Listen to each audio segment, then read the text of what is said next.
Welcome to Filmi Ladies. I am Beth. Here is Pitu, and we are going to talk, as if you couldn't guess by what we're wearing, about Barbie.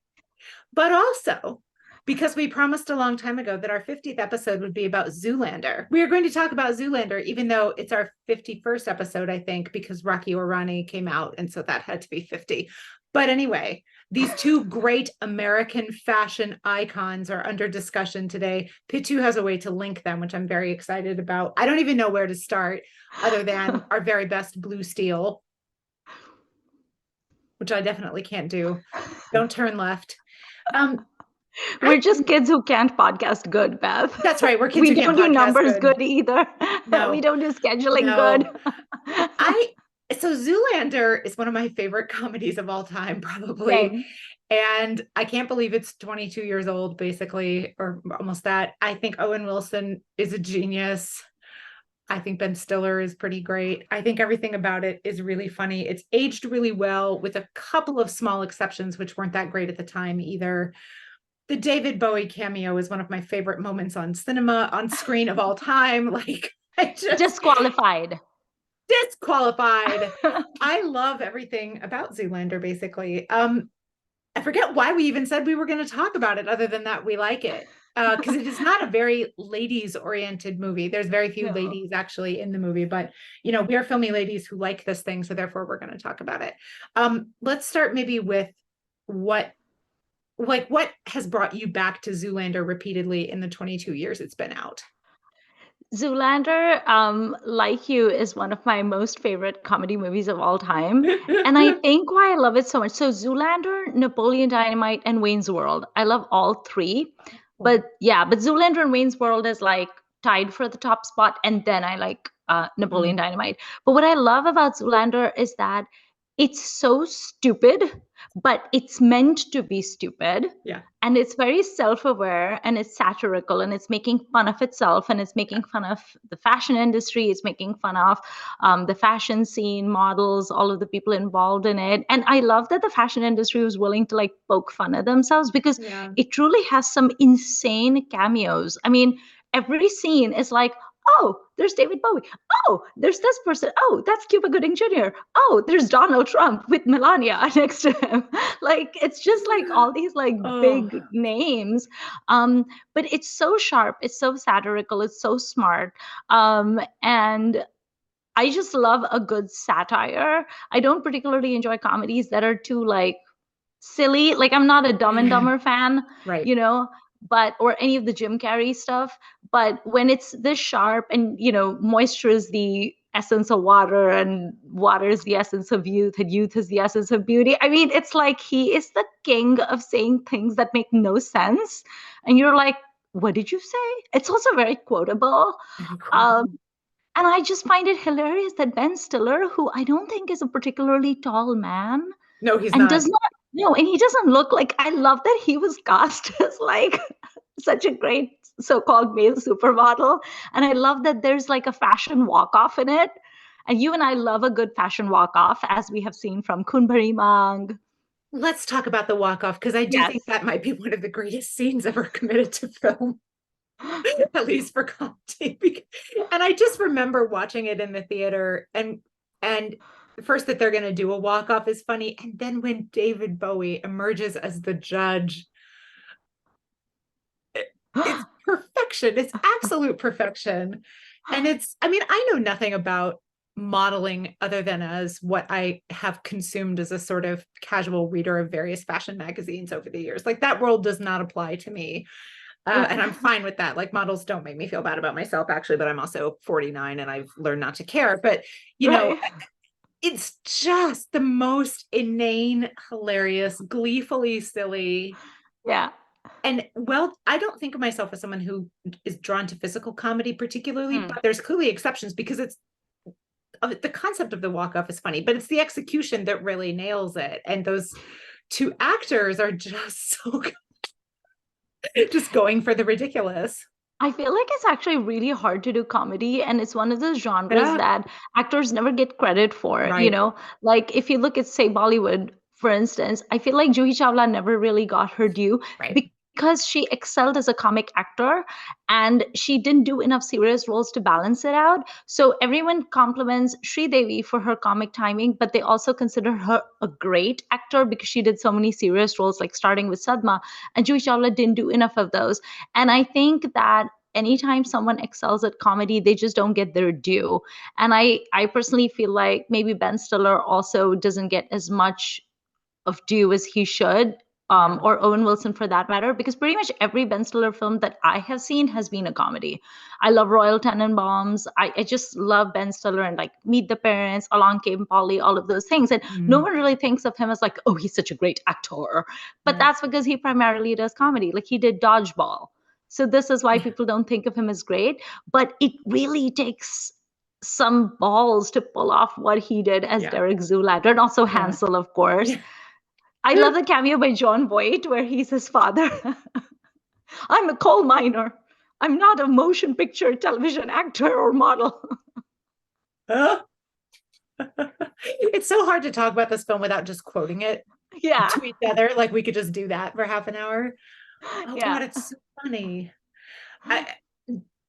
So is there anything about, okay, I think one of the things that's important actually to say about Zoolander is, if I recall, it was the first big movie and certainly the first big comedy to come out after 9/11. Yes. In the United States. And so I can't say that it came out the same month. Yeah. It came out September 28th. I can't say that that's not a factor in my reaction to it, because a lot of us, I'm not going to say that I was exceptionally affected by that event. I wasn't, but obviously I'm a person in the world and an American, and we needed to laugh at something. And it kind of came at the perfect time for me. I'm sure for some people they weren't ready to see something like that, or that's not their coping mechanism, and that's no criticism there. But to be in the theater with other people and to just laugh about something that had nothing to do with anything, like thank goodness it wasn't a political comedy. Yes. It does have the kind of, I also really love that about it. Like its core issue of the president of Malaysia is trying to implement fair wage policies. That's still a huge issue in the fashion industry that still has not been addressed adequately, as we know. So like that is actually it's still timely, in the few things that it actually tries to say. And I don't think a movie needs to try to say a whole lot of things necessarily. But it chose a couple, and I thought it did a good job with them.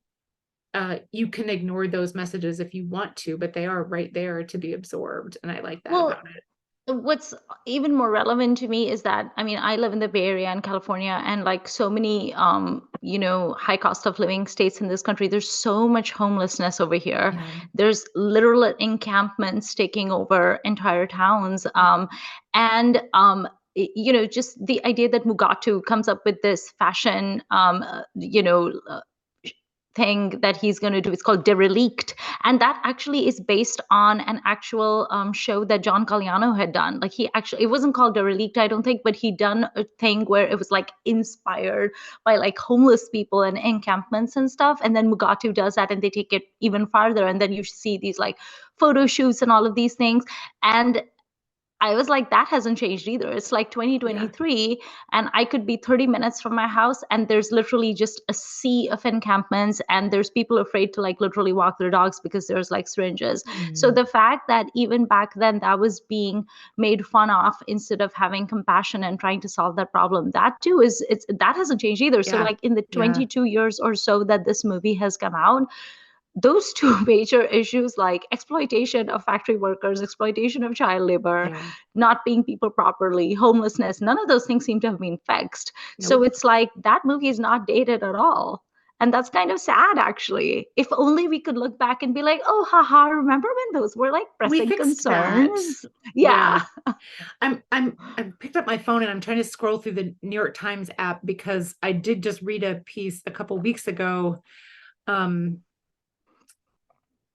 that is a piece about a fashion brand that is facing a lot of pushback for what the article calls kind of like aestheticizing poverty and homelessness and itinerant. So it's got kind of a like hobo chic Mm. This is the brand called Magnolia Pearl, which I have to say sounds like the most basic white lady brand name I can possibly think Yeah. of. But It's like like Johnny, something Reese Witherspoon would like well, yeah, and like invent or something. Johnny Depp wears it. Uh, Um, so there's that idea too. The like the we're making things formerly thought shabby into things that people can't afford. That's a trend that fashion goes back to again and again as yeah. well. um yeah, so it does, like, there's meat in this film if you want to look for it, but you don't have to, and you can just laugh, which is also fine, Yeah. especially at the time it happened to come out. Like, I might feel differently about it if it had released a couple months before. Right. Not that escaping into laughter is a problem. It's not, if that's not all you do. But it's just such a perfect little nugget of a funny film, and I have it on DVD. I pull it out every couple of years and rewatch it because it just makes me laugh. I can't remember the second film at I all. didn't watch it. I have seen it. I couldn't tell you a single thing about it, but the first one just couldn't be funnier to me. I think also what I love about that movie is that it's so kind. I mean, yes, it Mm. is satirical, and I know that they're poking fun at everyone, and they're also kind of poking fun at Derek Zoolander and Oh Hansel and all yeah. of these people, but Yeah. it's sweet. It's Yeah. like Derek Zoolander is basically, he's a good person. Mm. Like, yes, he's superficial and he's obsessed with himself because he's narcissistic and superficial. Like I said, superficial already, all those things, but like he's actually a decent person. Yeah. And so you find yourself like rooting for him. Same thing for Hansel. Like Hansel is a good person too. The Yeah. only bad person in this movie is actually Mugatu Right. and his like cronies, and of course the people who are putting him up to all of these bad things. um so I kind of like that angle to it as well, where he's kind of just this like buffoon, Yeah. and he's being taken advantage of, and then when like the veil lifts and he realizes like he's being brainwashed by like Will Ferrell and all of these people, and then now he can like try to right the wrongs or whatever. Also, how amazing is Mugatu? Will Ferrell is like comedy god. Yeah. It's great. And rewatching this and then watching Barbie within a couple days of each other last week, obviously we get Will Ferrell as a Yes. corporate stooge in that one too. And I kept thinking he would be more evil in Barbie than I felt like he really was. Like, he's the foil, but he's not exactly a villain the way he is in Yeah. Zoolander, which was funny. And I was like, wow, Yeah. he is doing the same exact, basically the same thing. But I also really love that Mugatu is right about some stuff, right? He'll be Yeah. like, it's the same look. I feel like I'm on crazy pills. Yeah. He's actually got insights that make sense to those of us in the audience, which is really funny. It's also like the issue of like what constitutes work, because like I Yeah. just recently read a little quote by like Robert Downey Jr., where he was basically saying that Cillian Murphy is like the most hardworking actor he's ever worked with. And so I was reading, and he said it's because Cillian Murphy had to memorize all these like words in like a different language and all of these things.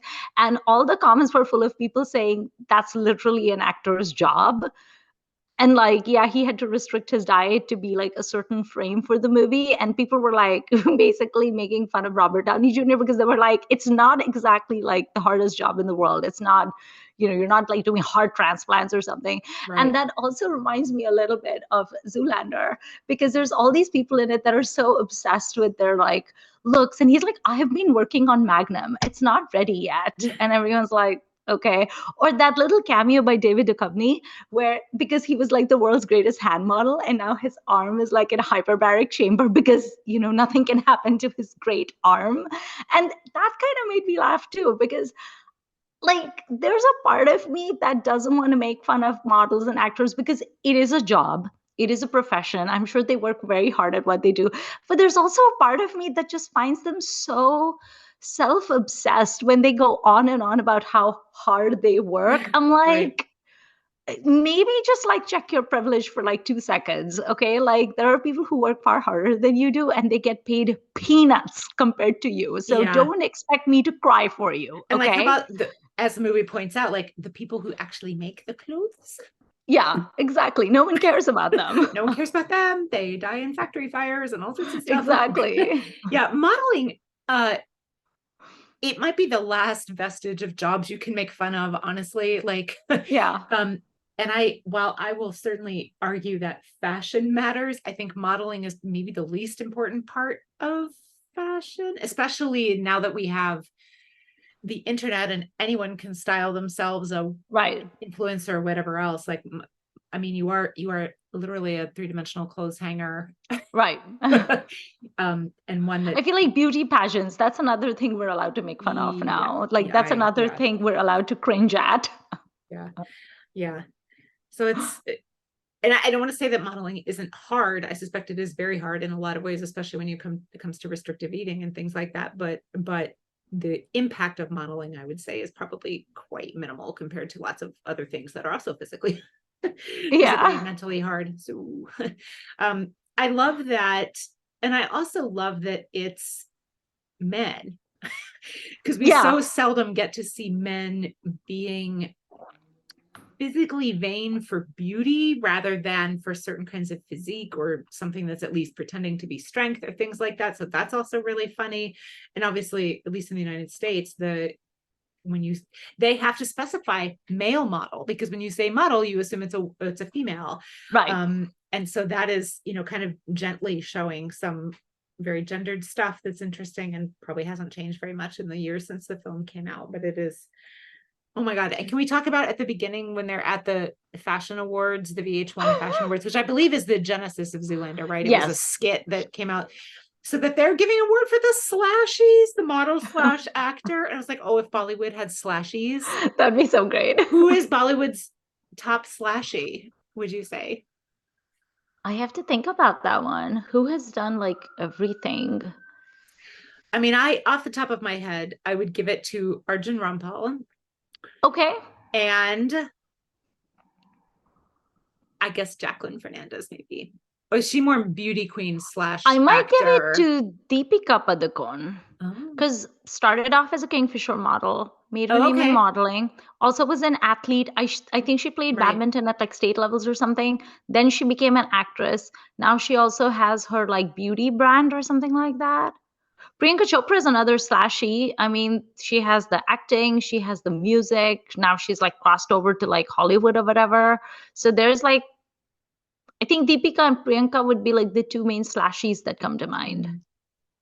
I don't know about the men. Like, yeah, probably Arjun Rampal, like I said. Maybe Farhan Akhtar? John Farhan Abraham. Akhtar. He was a Yeah. model. Yeah. So, I mean, I think what the point of the slashy is that they're actually not successful at one of the things, right? oh, Because gotcha. Yeah, I think because yeah. like Fabio is not an actor, actually. I Right. don't think. So I have to give it to some of these people who have realized they should not act and have stepped back. Then it probably would be Arjun Rampal, John Abraham, although with Pathan success. Milind Soman, I think these classic. three. Yeah, of course. Yeah, Of course. I think these three men. Maybe Upen Patel. Oh, yeah. Yeah. So like, yeah, if they're Yeah. not supposed to be successful, then I nominate these people for Yeah. it. So then you also saw Barbie. I saw Barbie yesterday. Loved it. Loved it. Okay, so this is how I feel. I feel like Barbie, Zoolander, Pinocchio the story, and the Velveteen Rabbit have something in common. Do you know what that is? Those were four words I never thought I would string together. No, I don't. And I wish you'd warned me about Velveteen Rabbit in a way, because that book made me cry like I've never cried in my life, and I've never touched it again because I was just, it's too traumatic. I love it too. 9-year-old Beth. I think what they all have in common is like sort of inanimate things. I mean, obviously Zoolander is alive and a sentient being, but it's sort of like these inanimate doll-like things, sure. which Pinocchio and Barbie and Velveteen Rabbit are actually toys coming to life and like almost like getting reason and like becoming sentient, and then basically asking the question, what does it mean to be a human? Right. And is that fun or is it going to like suck? Newsflash, is going to suck. So, and I include Zoolander in that because to some extent, the way that is satirized, he's really not shown as like an actual human being, not the way that you and I are. He's quite like a one-dimensional caricature, really. But And the I just fact that found, any of the plot happens is because he is so moldable, trainable, doesn't think for yeah. himself, has no anima, whatever. So And yeah, he can just be like brainwashed and like programmed in a in way. a week Yeah. to Yeah. be a The serial files are to in be a the killer. computer, Beth. Right. So I thought that was interesting. And Yeah. here's this line from Zoolander that I love, and I'm going to quote it right now. Did you ever think that maybe there's more to life than being really, really, really ridiculously good Ridiculously good looking? looking. But that's kind of what Barbie was about Yeah. too. It was the same thing. It's like this absolutely perfect doll, like literally perfect in a way that no woman can actually anatomically look. Mhm. Um, and just this toy who her entire life feels, probably very late to say this, but this episode contains spoilers, you guys. Well, I feel like Zoolander, like it was 22 years ago and Yeah, it's but now that comedy. we're talking So about Barbie, Barbie yeah, is a little more complicated, maybe, to talk about. yeah. So yeah. But it's like the same thing, right? Where there was that scene where, like, when she realizes that she has the flat feet or whatever, and then she Oh. like bursts into tears, and she doesn't want to be like weird Barbie because that would be the worst thing ever. And she just like falls down like a toy, and she's just like, basically her life is over because she's not perfect anymore. And it's Uh, the same thing with Derek Zoolander. Like, if you have not won the fashion face of the year, male model of the year award for the fourth time in a row, then what value do you have? So just this idea of like you need external validation and mm. you're not good enough for yourself. It was so funny that both those movies, like 22 years apart, one about a male supermodel who is ridiculously good looking, and one about a plastic toy, just have that same idea in common. I agree. That's very insightful. Barbie made me think about various things that I maybe wasn't expecting to. I don't think it was perfect. Same. There were moments in it that felt too simplistic to me, and unfortunately, a lot of those fell in America Ferrera's big speech. Yes. Um, and I've tried to not read any of the reviews and all about it so we could just talk. But and I think I saw someone saying that they felt like, unfortunately, the messages in Barbie that are strong and maybe better presented as though they are better thought out and that kind of thing are going to get lost in our memories to the pink, the pretty, the beach, the funniness of Ken, Yeah. this sort of amazing portrayal by Margot Robbie. I don't know if her last name is Robbie or Robbie. I apologize. Robbie. I don't know. Yeah. So yeah, I hope that's not true. And I hope that for the people who, and the fact that there are particularly men who are reacting so vehemently against Barbie shows that even these most basic ideas in at least white American feminism, I think we should specify, are still anathema and like confusing to a lot of men. You're like, well, I guess we do have to say it in this most simplistic form Yeah. again, at least sometimes, at least in a format like this. So I'm glad that it tried what it tried. I think, although I'm now that we're talking about it, I do want to go back and read some of the reviews by thoughtful people about it, because I think there's a lot there are a lot of criticisms that could be made, and I'm interested in reading about them. But I also, I loved Barbie growing up. I had the house with the elevator because it was like a hand me down from some older girl in my neighborhood, and I loved it. Didn't always use the elevator. Sometimes Barbie did leap off the roof and just fly Yeah. down to the ground. But I love that they included that touch. Like they really captured what was so great for me anyway about playing with Barbie, because she could be anything, and she was. Yeah. And I've never liked baby dolls. I've never I liked them. I never liked baby dolls. I either had No. soft toys, like I loved my Yeah. teddy bears. Yes. So I Same. either had like an army of teddy bears or I had Barbies. I always Yeah. found the baby dolls creepy. Like, where their eyes would just do this and they were Yeah. always like icy blue and a little bit frightening. And I never liked them, but I loved No. my Barbies. Mm-hmm. And my best friend and I, we lived in the same building. And what we did was we grouped our Barbies together. Oh yeah. So in her guest room, we had like our whole setup. And literally for our birthdays, we would have the Barbie catalog and we would discuss like, okay, what are you getting for your birthday? Because I'll get a different one. So we had like a gigantic play set because we like cooperated. And it was so funny. Our dads got into it where my dad was going to like get carpet samples for our house. And so he went and like, there's those little carpet samples and then you're going to throw them away. And he was like, I was just going to throw them away. Do you want them for your Barbies? And I was like, yes. So we had like little carpet samples for her. And then we got a little bit of string and that was like a washing line. And whenever we would like wash Barbie's clothes, we would hang them up over there. And then her dad got like a Parker pen. Remember those? Like the cross pencil, and they would come in that nice box, like an eyeglass box. And then we were like, that could be a good sofa. So we had like this whole like setup. It was amazing. And for years and years, we played with that stuff. And it was so great. It was so amazing. We had most of the Barbies we had were stereotypical. And I remember even back then, because I'm an old, and I remember growing up on a diet of Disney and growing up on a diet of Barbie. And I grew up wishing I was blonde and blue-eyed. Yeah. So I definitely had that. So that scene where Barbie says to that little girl, where she's like, everyone loves me. And then she's like, you made me feel bad. I distinctly remember when that shift happened in me, because I still continued to love her. But every single media that I watched that was aimed towards children, which was Western, because it was basically like Disney stuff that I watched, every princess was blonde and blue-eyed.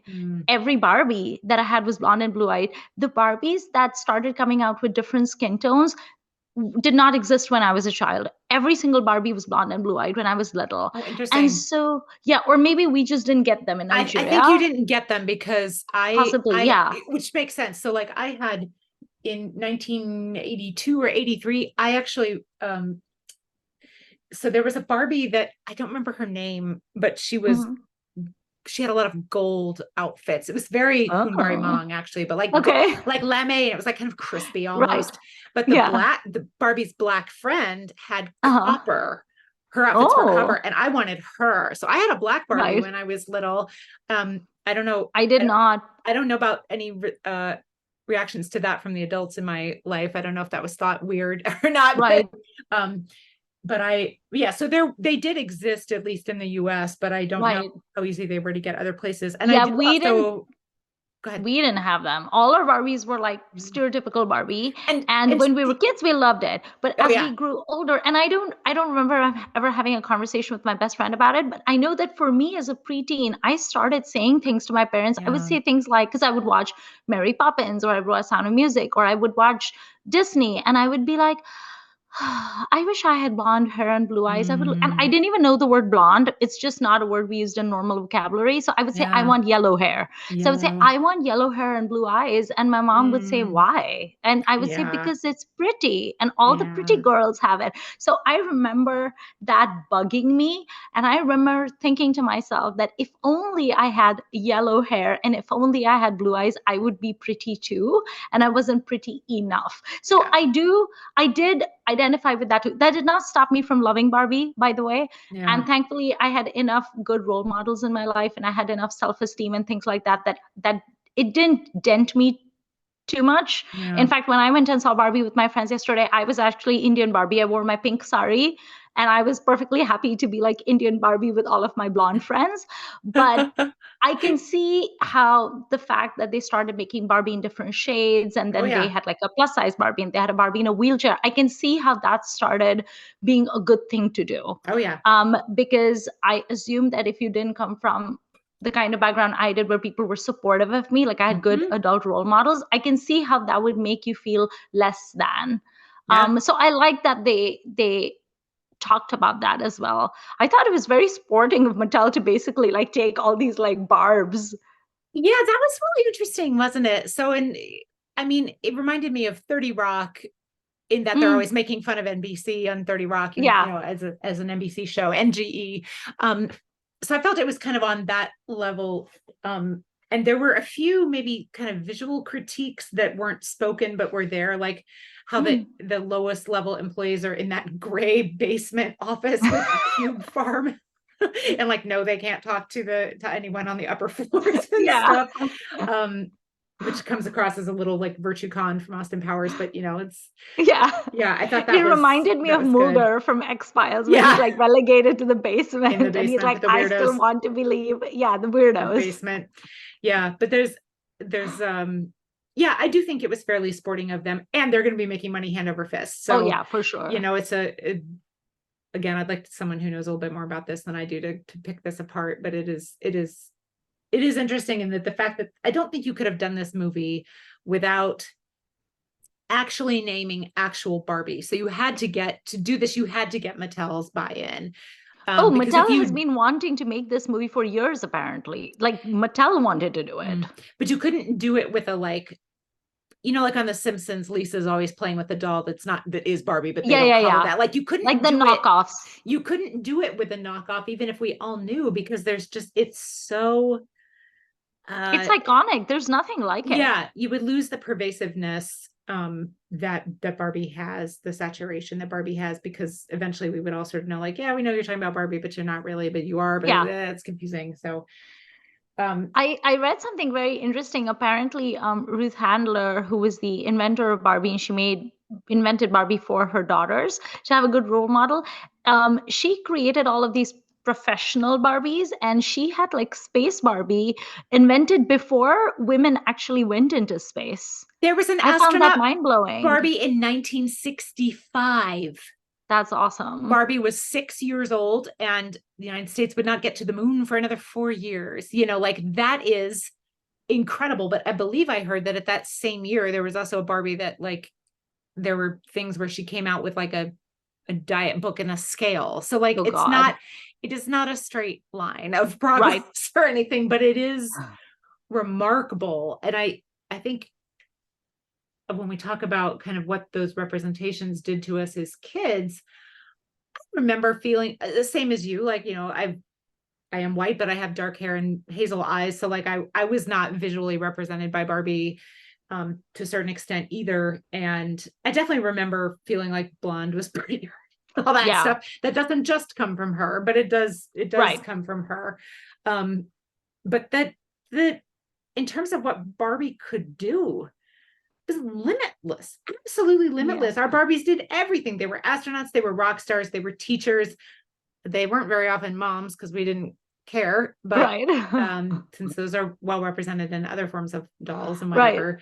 But they did, they did everything. I'm sure they were architects. Like any job that I thought of was something my Barbie could do and did do. And then she got in her car, and it is fabulously true that Ken just doesn't matter. No. And having a whole film that kind of pivots around that as one of its pivots uses that concept is so gleeful. And I loved at the end that, again, spoiler, that Ken is not vindicated, but that Ken is given a path to a form of either humanity or self-determination or individuality or something like that, however you want to do it. And given some tools, or presented with some tools to kind of think about how he can shape his own self-worth, because that's something we all need, is to shape our own self-worth. So I really liked that, because I wasn't sure how they were going to resolve that. And I didn't really, as annoying as Ken, as Mojo Dojo Casa House Ken was, and I didn't want him to be right. Exactly. He also did have some good points about like, I'm always just Ken, and that is horrible. Yeah. And that would be horrible. That would be horrible, but there was definitely the petty, spiteful, mean-spirited side of me that was like, okay, now you know what it feels like for women. Absolutely. Like, I'll give you my own example. Okay, I have 2 degrees. I speak 4 languages. I have a job I love. I've written a book. I have a podcast. I am an accomplished person in my own right. I've lived in 3 countries. I have a lot of stories to tell. Having said that, if my husband and I go to any kind of like party in the Bay Area, people pretty much ask my husband, so what do you do? And then he tells them he works at a FANG company, and their eyes light up and they talk to him 19 to the dozen. And then they basically just are not even interested in what I do, because it's kind of like, well, I like your outfit. And it's like, okay, this is why I don't go to parties, because parties suck. But it's kind of like that. It's like literally on a regular basis, people ask men what they do, and their self-worth is determined by all the things they do. And even if they do the bare minimum, they're appreciated for it. And as a woman, even if they just beach, which by the way, I think is a great career. I want that. I want to beach. You're in the right state. You go. I am in the right state for it. I don't think I would be very good at like being a lifeguard and saving people, but given that I don't have to do that, I just have to beach. I can do that. Me and Millie will just beach. Yeah, but it's like that happens all the time where people are Yeah. just like, oh, you're so pretty, or like, I like your dress, but like, no one asks you anything about yourself. You're Mm, like, yeah, this is why I don't come to your stupid Bay Area tech parties. mm. So there was definitely a mean and spiteful part of me where I was like, boo, who can? Oh, I don't totally. care. Totally. And it is, We's I like, think, I'm just here. I'm like, yeah, a lot of us feel yeah, that way again. yeah. And anyone who has been has felt like the sort of sidekick in a friendship or anything like that has, Yeah, unless you've always been top banana in every single situation, I think there's right. something pretty relatable about I just even Ken. found such an interesting parallel, like what's going on in like real life right now with, I mean, there's so many parallels, but like one of the funny parallels where Ken wanted to hang out with Barbie and Barbie was like, no, it's girls' night. And he's like, yeah, but like I want to hang out with you. The number of men I know, Beth, who wanted to gate crash like the all women groups that were going to see Barbie. I was like, can Oh. we have just one thing? Like if you want to go and watch the seventh like hangover movie or whatever with like Bradley Cooper and Zach Galifianakis and whatever, go ahead. Like I'm not gonna like, interrupt your sausage fest. But can women just do this one thing without y'all just like trying to hang around and gate crash? I found that so annoying. I literally had friends who were like, my fiance wants to come. I was like, absolutely not. No.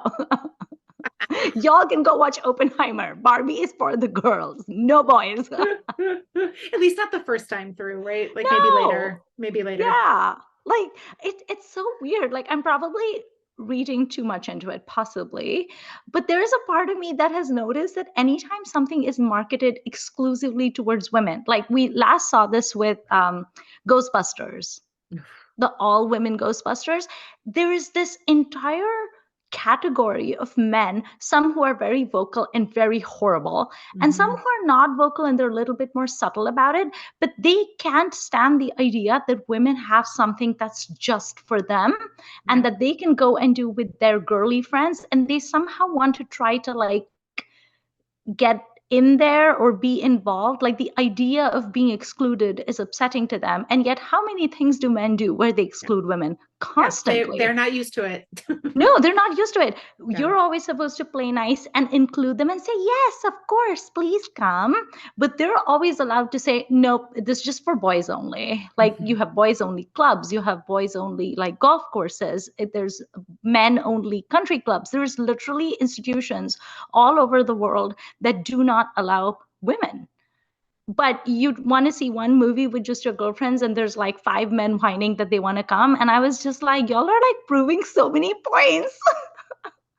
Hopefully in this case, it's partly because they saw the trailer and they were like, oh, that actually looks pretty fun. Yeah, I If think I'm being so. generous. I'm a more cynical person than you are. No, I don't, um I'm pretty willing to write off most men pretty easily, Yeah, frankly. That's my lived experience. yeah, I would like to be proven wrong, but I have not been so far. no, Um, I am not but either. there were quite a number of men at my theater. I don't remember if I saw any, like males under 18. Like, would I say there were boys in the theater? I don't really remember. There weren't a lot of younger people there anyway when I at the showing I went to, Yeah, but um there were a fair bit of teenage boys okay, that's good. in my theater last night. Yeah, like a Because fair Gen bit of Z teenage is boys. cool and like Yeah. overall There's they're the our person hope. that surprised me the most was like, so we had the last row and the very last person like closer to the exit was this elderly man. Like he must have been like Huh, 70 plus. Yeah, and interesting. he had this big giant tub of popcorn and he was there by himself and he watched Nice. the whole movie. And Nice. I would occasionally like look over and he would laugh like when the other people were laughing. And I was like, I kind of like this cool grandpa.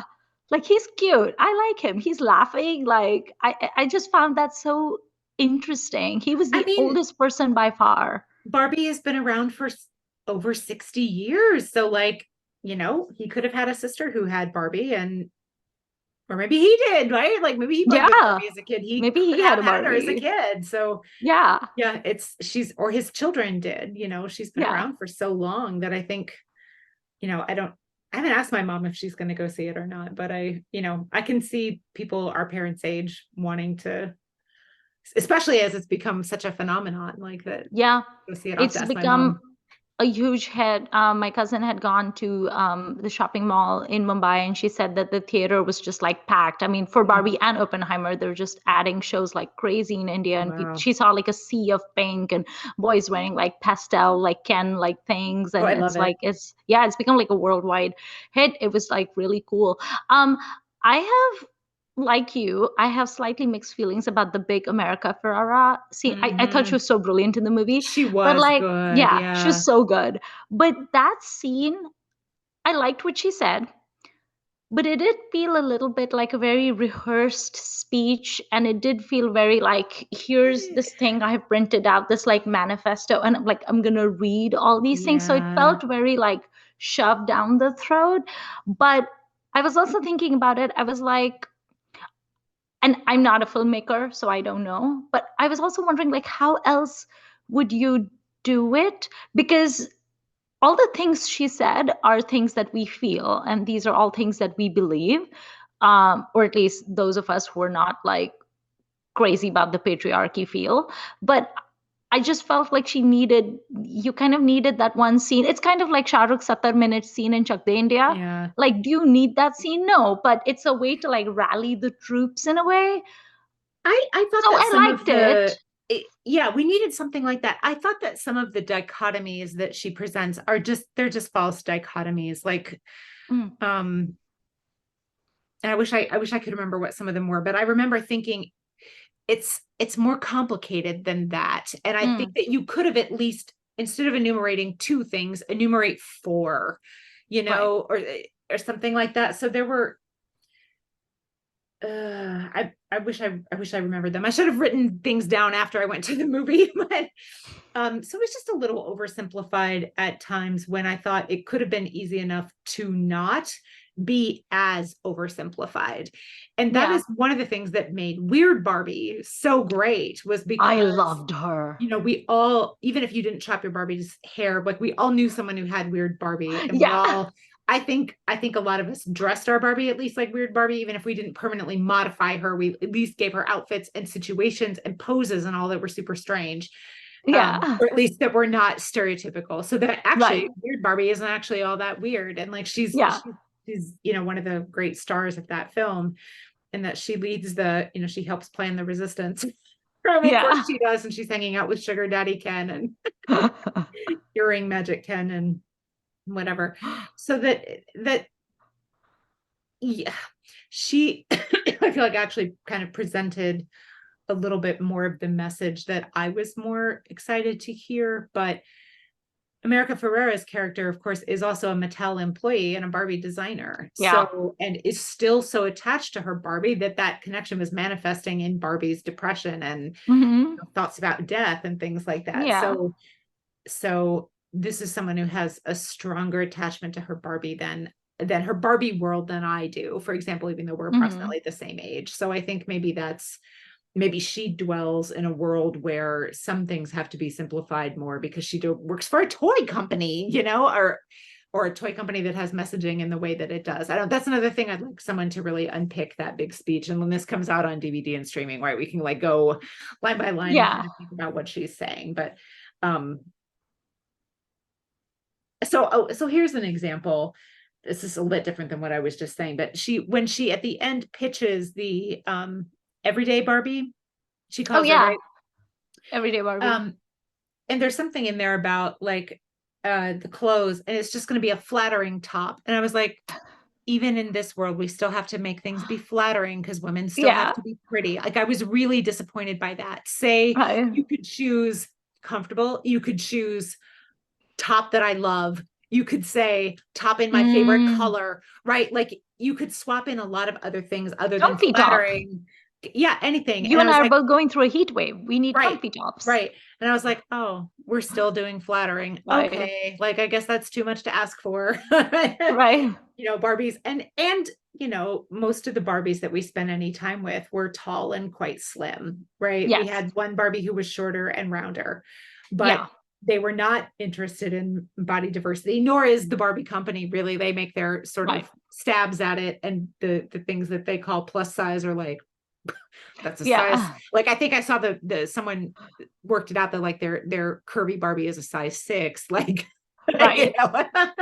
But so there were a few little things like that depending on what you were listening for, you may or may not even have noticed. I'm sure there were other things that especially a little bit of the Twitter dialogue around this discourse around this that I saw was talking about how much this is white feminism, and it was really lacking any kind of intersectionality, despite the fact that there were some characters of color in it. And that didn't dawn on me particularly hard while I was watching it, but I was like, oh yeah, that's totally true. Right. And especially in the very brilliant opening, the dawn of Barbie and then the proliferation of Barbie, as you look across that ocean, it is very, very, very much people who are all the same height and the same anatomically impossible build. The little girls playing with them are a little bit, show some diversity, but so and maybe that's quite on purpose that they did it that way. I don't know, but because that is as you were saying, that is the dominant image of Barbie. That is probably the mathematics behind how many have been produced and who those are and things like that. So I don't know. There were things I would edit if it were up to me, but it's not. I'm not a filmmaker. Interesting. And who knows like what things would you edit? Well, there are just some of those things, like tweak those speeches a little bit. I thought it was interesting, if I recall, in the opening where the little girls start playing with Barbie, the Barbie that first picks her up is a white blonde child. Interesting. Okay. And I think I would not have done that. I think I would have made it a little, or had multiple simultaneously or something. I don't know. There's just a few things like that, but overall, the scene that really shocked me and I loved it was that opening scene where when they realize they have the Barbies, they start smashing the dolls. Yes, I was shocked. I was shocked that they showed that in a movie, because really the baby dolls are a symbol for actual babies, and especially in today's day where Roe versus Wade has goodbye, and women are just supposed to be baby breeding machines. The idea that they would take this thing, which is essentially a stand-in for a baby, and they would smash them to smithereens. I was like, how was this okay? I love that it was okay, but how was this okay? I just thought that was such a bold move, and it made me gasp. I do think it just started like that. I do think it's significant that it was children doing it, and I suspect that to have adults do it would have been a little too far, or even teenagers. But these were 7-year-olds or something who were smashing their baby dolls, and they're adept to breaking things anyway. But exactly, and they cut their Barbie's hair off and all sorts of weird things. So I think, but I agree with you. I was surprised to see that, and I loved it as someone who was not into baby dolls whatsoever. I was like, yes. No. I never wanted to be a mommy to one of the dolls. What would be the point? My teddy bears were my best friends. I was kind of my favorite game to play, actually, because I've always loved sharks and whales and orcas. I love monsters so much. My favorite game was I would gather my army of teddy bears. I had so many. I had way more teddy bears than Barbies. And I would sit in the sofa. And my favorite game was that I was a sailor. And so I was a sailor, and then we would have a wind, a lot of wind would start blowing. There would be a storm, and one by one, my teddy bears would fall into the water, which was the carpet, and all these whales and sharks would come out of nowhere and start attacking them. And so as the sailor, I could not leave my boat, which was the sofa, and I had to dangle and try to rescue my teddy bears, and many of them were mangled beyond recognition by the sharks that were in the carpet. But that was my favorite game to play, and I remember at one point my parents saw me playing this game, and there would be a lot of screeching and screaming, and I was an only child. So my parents looked at each other and they were like, other people's children play with baby dolls. Our child is throwing her teddy bears to sharks to get mangled. Is there something wrong with this child? They were so nervous. And I was like, no, but I'm saving them. I'm saving my teddy bears, you guys. So yeah. Interesting. What did you think of Ryan Gosling? I loved him. Yeah, he was great. He was absolutely He was more than enough. More than enough. I've seen actually very few of his films, but I did think he was, when those first casting photos came out of them rollerblading, it was like, oh yes, perfection. So perfect. Good. No notes. Yeah. I loved his big dance. Yeah. Actually, I loved all the dances in this movie. Lots of fun. You can tell some of those people are very unaccustomed to dancing, in an organized way, but they were having fun, I think. And I feel very sad for myself, Ken song was really funny as well. I cannot express to you how hard I was laughing when he wants to play that song on his guitar at her for hours. And then all the Kens are doing it, and they are so engrossed in what they're doing and not actually connecting with the Barbies, that the Barbies get up and trade places and they don't even notice.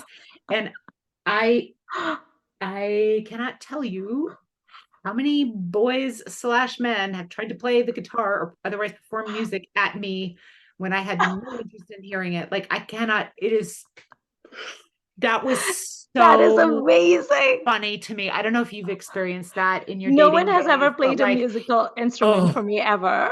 count yourself lucky. And maybe it's because I was very into choir and theater and stuff like that. So I ran with a, performy bunch, but it happened as recently as a couple years ago. Like, maybe it's partly an American thing too, but like, men do this, and it is Really? unbelievable that they think that you want to listen, even in your, teenagers will give them a little bit of slack because teenagers are famously not aware of other people, but like Yeah. grown ass men will still do this. And I remember a couple of years ago being in this situation and just thinking like, oh no, how have I allowed this to happen? I gotta go.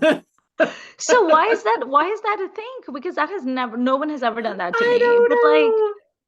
Because we're is supposed it to be like in some supportive sort of of their, dating manual? I don't know. It's like we're supposed to be supportive of, we're supposed to be the audience member, right? Right. For them to perform. And guitars, even if this is not someone who fancies himself the next rock god, they still think you want to hear them perform. And like, I don't, especially if someone is just learning and they are not any good.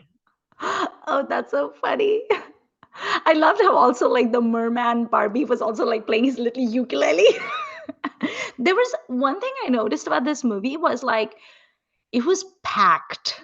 Like every frame was so packed, Yes. so Yes. detailed. I Yes. almost didn't know where to look. And I felt like I was potentially missing out, like what's here if I look there. Like there was just so much going on in so many scenes. Like even like the battle scene of the Kens, like there were just Yes. so many Kens.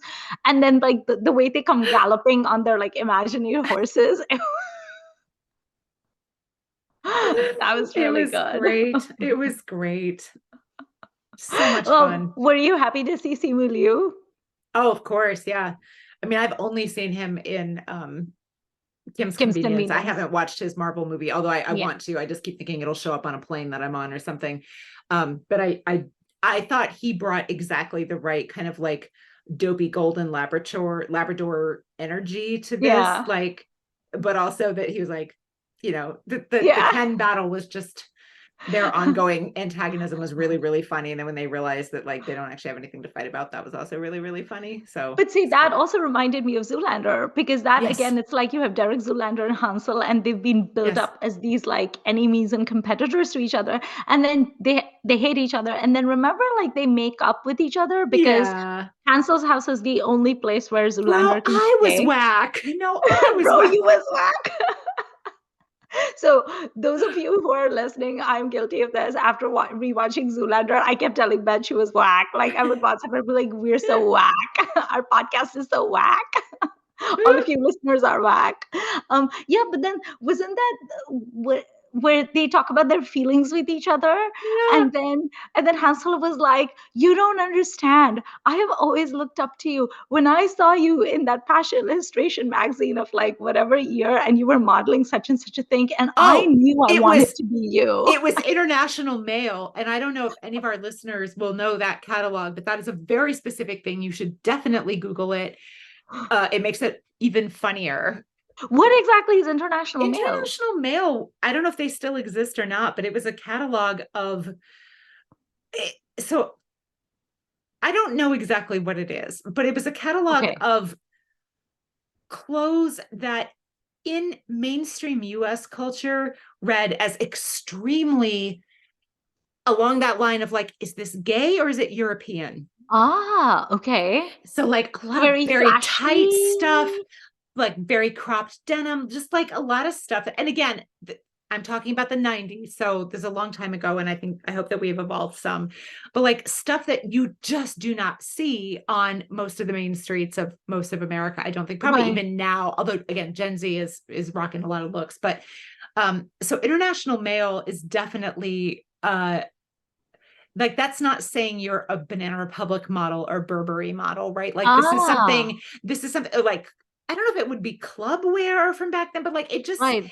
it just read as like head scratchingly not mainstream American in a way. And if my Interesting. best friend growing up in college, she worked in the international, like the study abroad office. And so they had this, like, or like some of the students got their mail there and they would get it. So she would every now and again, like, cut out pictures from it and send them to me. Very funny. Wow. But yeah, so you should definitely Google international male, MALE, and you'll be like, if you can cast your mind back to that time, like you remember when Seinfeld has the puffy shirt and it's all everyone's Yes. like their brains explode over the puffy shirt. I'm not saying that Yeah. international male had puffy shirts, although they Right. might have, but like that kind of like this item of clothing, I don't know how to like get my brain Yeah, how around to it. feel about it. Yeah, it's Yeah. reminding me a little bit of the outfits that Amir used to wear in the 90s, like his leather pants in Koi Kahe Kehta Rahe. Yeah. Now Right. that Dil Chata Hey look, I think at least the pants could have come from Yeah, international male, I right. suspect at the time. Or Yeah. do you know that song of Amir and Rani? It's Kali Na Ginke Jaise Zulfe. So his Yeah. silvery Yeah. lame-ish pants that are Yeah. like hiked up to here, Yeah. like maybe stuff like that, or some of the Anything stuff that like, Salman has worn in the is 90s. it tight? Is it showy? Yeah, Is it shiny? for that That kind matter, of the stuff. transparent shirts that Shah Rukh wore in Oh yeah, Surajwa Madham. the mesh shirts. Yeah. Yeah, that 100% international male. Yeah. So basically, International Karan male Johar was shopped. it's a good preparation for certain Bollywood. Yeah, that's true. Nice. Okay, I want to read International Mail now. Yeah, I want to like go I find think it. you will be very intrigued. And I'm sure to read a, you know, a kind of memoir of international male by queer men would be Okay. particularly because I suspect it was heavily I suspect it was Right. very influential in certain ways and provided like at least images of something that were hard to find in other, you know, because this was Right. pre-internet really in a way. So Yeah. yeah. Anyway, international male. Look it Interesting. up. I completely missed that because to me that meant nothing. I was Right. like, okay, Right. it's just some sort of random magazine. Oh, but that's so cool. Yeah. Interesting. Yeah. Um, what else? I mean, I love both these films and it was fun to watch them in close proximity because as you said, they do speak to being a human, being a, you know, being more than a thing for other people to project their images onto. Mm-hmm. Um, and I loved the conclusion of Barbie when her first foray and well, the first foray we see her having into being a human woman is dealing with her human woman body. Yeah. That was pretty, I thought that was great because at first I was like, oh, she's going to be going to school. No, Yeah. she's got to take care of her body first before she can like, you know, Yeah. she's got to figure out how stuff works before she can sit in a classroom and focus on other things, I think. Yeah. So, you know, and not that a formal education is required, but I suspect Barbie will be Right. interested in that. Yeah.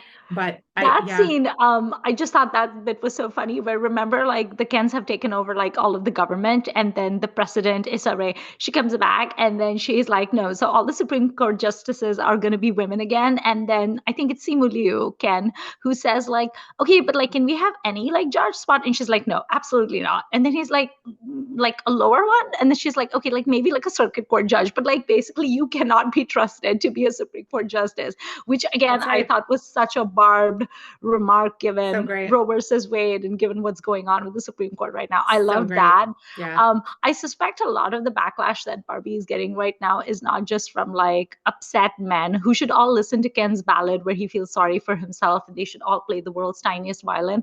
But I Mm. think it's also probably triggering a lot of like right wing people because they would very much like women to just be like pregnant and barefoot in the kitchen. And Barbie's not about that or shouldn't be about that. None of us should be about that.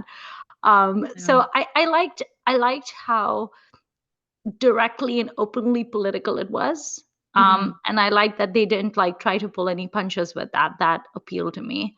Um, It would be very interesting to know if there were some even more pointed things that were there that mm, got cut or had to get and edited in yeah, any way. Like I don't know how that works in Hollywood at all, but it would yeah, be interesting to know if there were things they had to pull back on right. in some way.